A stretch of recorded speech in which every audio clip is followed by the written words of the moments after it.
Good morning, everyone. How's it going? Good? All right. Excellent. All right, my name's Eric Brackmann. I'm VP of Commerce Media at Koddi. For those that don't know, Koddi does a couple of different things. You may know us from buying media in the hospitality space. We actually also run commerce media networks. We'll talk a little bit about what that actually means, but a couple things I'm going to cover in today's session. One, what is commerce media? How is it reshaping the digital media industry? Two, what does it mean for travel in the context of travel media? And then three, we're going to deep dive in what that really means for distribution, what it means for you guys, and what we're going to do next. All right, so graph here from our friends at eMarketer, talking about what digital media is and how it has evolved over the years. Right, so digital media started as, hey, we're going to put ads on the internet. That was interesting. Google came along and said, hey, what if we took the things that people search for and we use that as an indication of relevance and targeted ads based on that? And that drove a whole bunch of innovation. Folks like Facebook came along and said, hey, what if we took things that we know about people, their preferences, their likes, and used that to target advertising? And things got a little bit better, a little bit bigger. What we've seen in the last couple of years, you'll see it's called retail media here, but more broadly we'll talk about it as commerce media, is we're actually taking the things that people buy, the things that they put down their wallet for, they pull out their dollars, they pull out their euros, they actually purchase, and use that to make marketing experiences a little bit better. So commerce media is really using that data, that information, those experiences to address consumers within the path to purchase and help them along the way, right? So don't just advertise for the sake of advertising, but actually make things better using the data that we have about them. So what makes it a little bit different? I think one, it's using zero and first party data. It's got consent. It's actually using brands engaging directly with consumers. Two, it's in the path to purchase. Three, we're driving next generation experiences. I'll provide some examples of those as we go. Four, it's compliant. So we've heard a little bit this week about some of the regulations that are out there, some of the things that we need to do to be able to capture first party consent. Commerce media is really driven to do that. And then four, it's a little more measurable, right? Because it's direct. I'm going to talk about commerce media broadly, and again, we'll get into a couple more definitions, but within that wave of commerce media, there's a whole bunch of things that are happening. There's travel media, there's automotive media, there's finance media, and what this really is again, brands engaging directly with consumers. So you've all maybe seen ads on like Amazon.com, right? So you're shopping, and a couple of years ago, you wouldn't have seen that, right? You saw ads on Google, you saw ads on Facebook, but you wouldn't have seen ads on Amazon. We'll talk a little bit more in a minute about what Amazon is doing, but that's really the essence of commerce media. Again, first party, measurable, and across industries. And then talking a little bit about what a commerce media network is, that is an Amazon. It's, again, a media network not offered by a Google or a Facebook, but offered by an actual retailer, by an actual brand. It's often by invitation only. It generally has exclusive inventory, exclusive audiences, again, using first party data, and presents transparent measurement and attribution. So a whole bunch of companies are getting into this space. If you're a follower of the digital media ecosystem, a couple of brands that'll be familiar to folks here, but I think Amazon's one of the most interesting ones. And the reason Amazon is interesting is they've really gone headfirst into commerce media. Amazon, you can see here, made about $15 billion. Last quarter, actually engaged in commerce media, again, selling ads on Amazon properties. What's more interesting about this is they actually made about 2/3 of their profitability from commerce media. They made about 1/3 of their profitability from things like AWS and other services, and they actually didn't make any money being a retailer. So let that sink in for a minute. The world's largest retailer made no money being a retailer. And so that gets a little bit scary if you're a retailer on the board here, and you're looking to say, hey, what's the future of my business? If one of my largest competitors is willing to do my core business for free, I've got to figure out how I change, how I adapt, how I build a media network, how I look at alternative monetization avenues. And I think the thing to think about is that is going to happen, going back to that slide, across multiple different industries, right? Anywhere where you can engage a consumer in an advertising and a monetized experience, that's an opportunity to improve margin. It's an opportunity to offer your services at a lower rate. It's an opportunity to improve the experience end to end and monetize in a slightly different way. Scale, $100 billion this year. About $1 in $5 that are spent in digital marketing will be spent in a commerce media network. In some industries, this change is driving quite rapidly. So in the CPG space specifically, 1 in 2 marketing dollars are going to be spent in a commerce retail media network on, again, something that didn't even exist a couple of years ago. All right.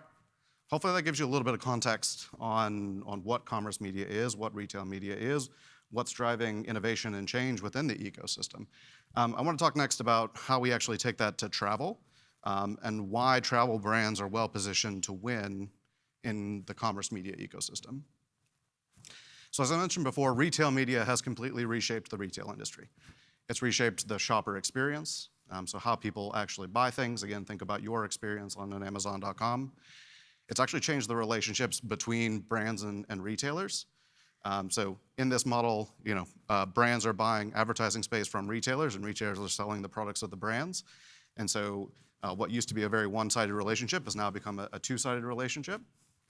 And then 3, as I mentioned, it's dramatically changed industry economics for retail holistically. Everyone's completely had to rethink how the industry works. Again, this trend is coming to travel. It's coming to travel quite rapidly. And I think there's a reason it's coming to travel quite rapidly. One, travel is digitally native, right? So there's a bunch of research out there on this, but 80% of travelers today want to book their trip entirely online. Those numbers are even higher for newer generations. Retail is actually only 20% online. 80% of retail actually happens in person still. People still go to the store, which I know is surprising in a post-COVID era, but they do. And so travel as an industry way ahead of retail in these experiences. 2, data-led. It might surprise you, but a lot of retailers didn't have loyalty programs, didn't have membership programs, actually until quite recently. Amazon Prime is actually not that old compared to a lot of the data-rich and robust loyalty programs in the travel industry that have been around for decades. And so travel has a lot more data. Travel knows our consumers a lot better. We have the ability to target more accurately than a lot of retailers do. And 3, one of the reasons we'll win here is that content wins. So I mentioned a few times that one of the goals of commerce media is to really drive better consumer experiences, better traveler experiences, and that's really done through better content. One of the things I would say is content meets commerce, is how commerce media plays out. Because that is inherent to our industry and the way that we go to market and the way that we talk to people, we've got a head start here. All right, now we get to the meat of it. What's the role of commerce media in hotel distribution, and how will travel brands win the space? So first thing, there's radical alignment here in the objectives of commerce media. As I mentioned earlier, it's not just about how do we put ads out there, but how do we drive better experiences. It's how we drive reach, how we drive better revenue, better profitability, better visibility. One of the things I haven't hit on yet, but we're gonna hit on a little bit here, is partnerships. So commerce media is actually driving a whole new breed of partnerships, especially in the retail industry. So one of my favorite ones in the United States is Walmart Plus. Walmart, one of the largest retailers in the US, second to Amazon, has built up a robust loyalty program.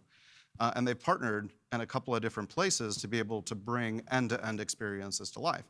So they've partnered with Paramount Plus, which is a streaming service. They've partnered with Shell, which provides fuel. They've partnered with Delta from an airline perspective.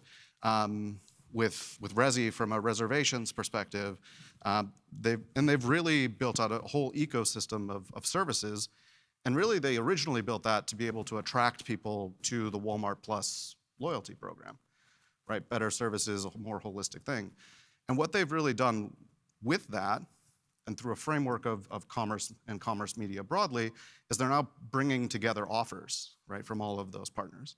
They're sharing data across those partners, again, with consent from consumers using things like data clean rooms, but really pulling all of that together. And they're really able to drive an end-to-end experience for their customers using those partnerships. All right, so the second thing I'm going to talk about is really what does commerce media do from a channel enhancement perspective. And what I see happening in this space is that commerce media is going to empower better distribution. And what does that really mean? It means commerce media, again, because we're looking at the things that people are actually doing, right? How they're actually spending their money, what they're actually doing with their wallet. You can use that information to make better channel decisions, right? So going back to that original graph of, you can see, hey, the sophistication of information as things have matured. If someone goes on to Google and searches for a luxury property, they then go to Facebook and they like a luxury property, but at the end of the day, they book a value property.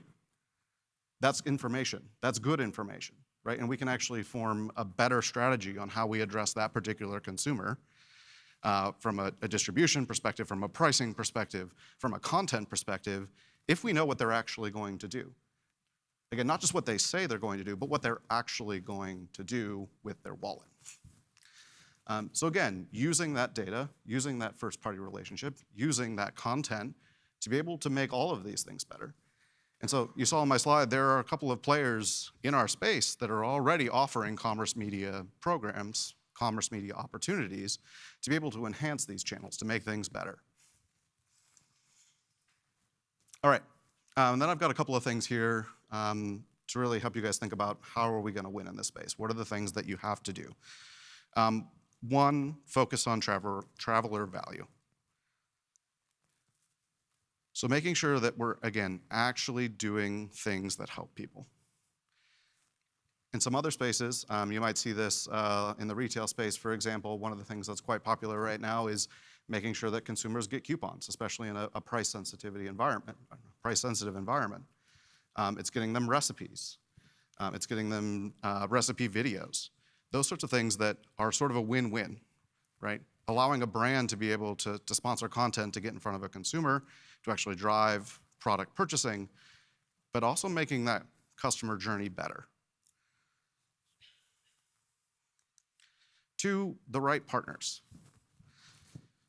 So the travel space has a ton of partnerships built, right? And those partnerships, again, have the ability to be able to drive better strategic value for customers under the framework of commerce media. And so I think one of the things that I'm really excited about, and we heard it just a few minutes ago, we heard it a little bit yesterday, is that partners really drive innovation in this space.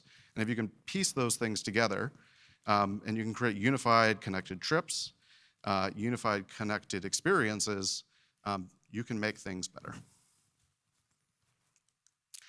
And then last but not least, the thing that I always tell my partners, and I think makes a ton of sense for commerce media, but also more broadly, is testing and learning.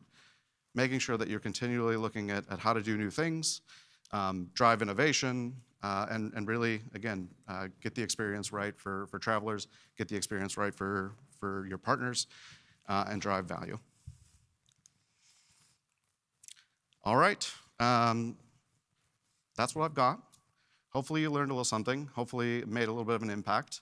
And the thing I would ask you to take away from our time here is that commerce media is really changing the way that a lot of industries work. It's coming to the travel space quite rapidly. As a side note, you heard a little bit a few minutes ago, it's actually coming to the financial services space as well. So the face of banking is going to change. But I do think there's a ton of opportunity for us if we can think about how to put the pieces together, how to drive value for the entire ecosystem, and how to make it a true win-win. That's all I've got.